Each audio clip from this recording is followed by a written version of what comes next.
Radio वाला ने मुझसे पूछा था कि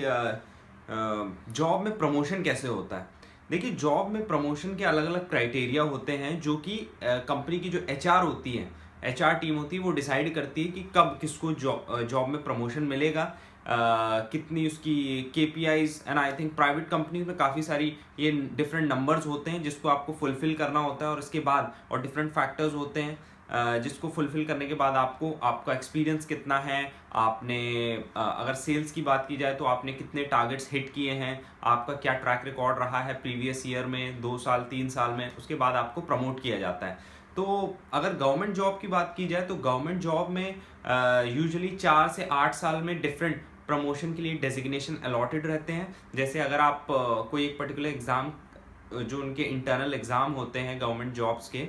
उसको क्रैक कर लेते हो और उसके बाद आप, अगर आपका एक्सपीरियंस 3 या 4 साल हो जाता है तो उसके बाद आपको एक नेक्स्ट डेजिग्नेशन मिल जाता है। जैसे अगर किसी ने as a assistant manager join किया किसी गवर्नमेंट आईटी कंपनी में, तो आफ्टर 8 ईयर्स, आफ्टर 4 ईयर्स उसको मैनेजर की पोजीशन दे दी जाती है। सेम एज इन बैंक्स, अगर किसी ने पीओ ज्वाइन किया तो आफ्टर 4 5 6 ईयर्स उसको मैनेजर, ब्रांच मैनेजर की पोजीशन मिल जाती है। तो ये डिपेंड करता है, प्राइवेट कंपनीज में तो काफ़ी कुछ डिपेंड करता है रिलेशनशिप्स पे कि आप कैसे प्रमोट करते हो, उसके बाद परफॉर्मेंस पे, उसके बाद एक्सपीरियंस है, और डिफरेंट उनके जो फैक्टर्स होते हैं, अलग अलग कंपनीज के डिफरेंट फैक्टर्स होते हैं, परफॉर्मेंस क्राइटेरियाज होते हैं, डिफरेंट नंबर्स होते हैं। तो ये सारी चीज़ें आपको क्लियर करनी चाहिए जब आप कोई भी कंपनी ज्वाइन करते हो। आप उसके एचआर से जाके बात कर सकते हो कि मेरा जो प्रमोशन का, डेजिग्नेशन का जो लेवल है या स्टेप्स हैं वो कैसा होगा। अगर मैं आज एज एक फर्स्ट एम्प्लॉय या एक एज अ सेल्स मर्चेंडाइजर या फिर ऐसे ज्वाइन करता हूँ, तो मैं आफ्टर 4 ईयर्स, आफ्टर 5 ईयर्स मैं कहाँ हूँगा, किस पोजीशन में हूँगा, कैसे जाऊँगा, और आपका परफॉर्मेंस के क्राइटेरिया डिफरेंट्स क्या हैं, और आप 2 साल के बाद आप क्या बनाते हो, अगर मैंने टारगेट्स हिट किए, अचीव किए, तो मैं क्या बनूंगा। ये सारी चीज़ें आपको जब आप कंपनी ज्वाइन करते हो ये सारी चीज़ें क्लैरिफाई करना चाहिए कंपनी के एचआर मैनेजर से, कंपनी के ह्यूमन रिसोर्स डिपार्टमेंट से। Same with government job. Government job में भी जब आप ज्वाइन करते हो तो ज्वाइनिंग के वक्त आपको ये सारी चीज़ें क्लियर करनी चाहिए, और डिफरेंट कंपनीज के डिफरेंट क्राइटेरिया होते हैं, तो इन सारी चीज़ों को आपको पहले ही क्लियर कर लेना चाहिए। उसके बावजूद अगर मैं एक जनरल आपको सोल्यूशन बताऊं कि जॉब में प्रमोट कैसे हूं,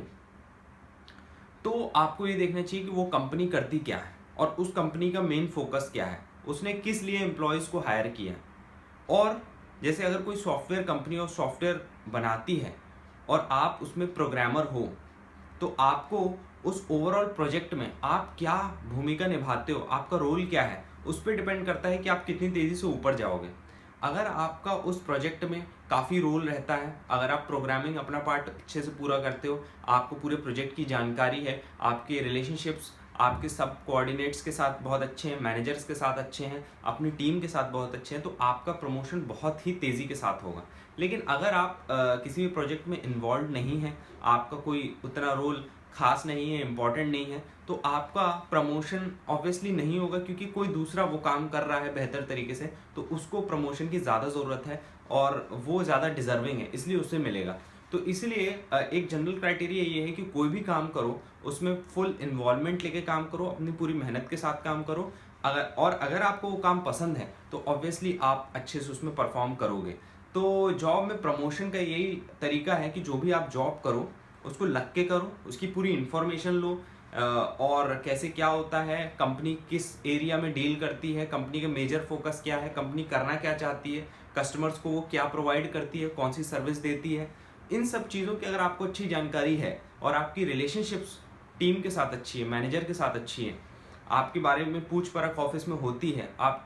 छुट्टी नहीं लेते हो, आप ऑफिस के वेलफेयर के बारे में ज़्यादा सोचते हो, तो ऑब्वियसली आपका आज नहीं तो कल आपका प्रमोशन तय ही तय है। और आप अगर इस तरीके से काम करते हो तो वो दिन दूर नहीं कि आप 8 साल 10 साल 15 साल में कंपनी के सीईओ बन जाओगे। तो पूरी बात वही है कि जो भी आप कंपनी ज्वाइन करते हो लग के काम करो, अच्छे से काम करो, और रिलेशनशिप्स अच्छे मेंटेन करो। आप एग्जांपल देखो, गूगल है, सुंदर पिचाई ने भी एज एन एम्प्लॉय ज्वाइन किया था, लेकिन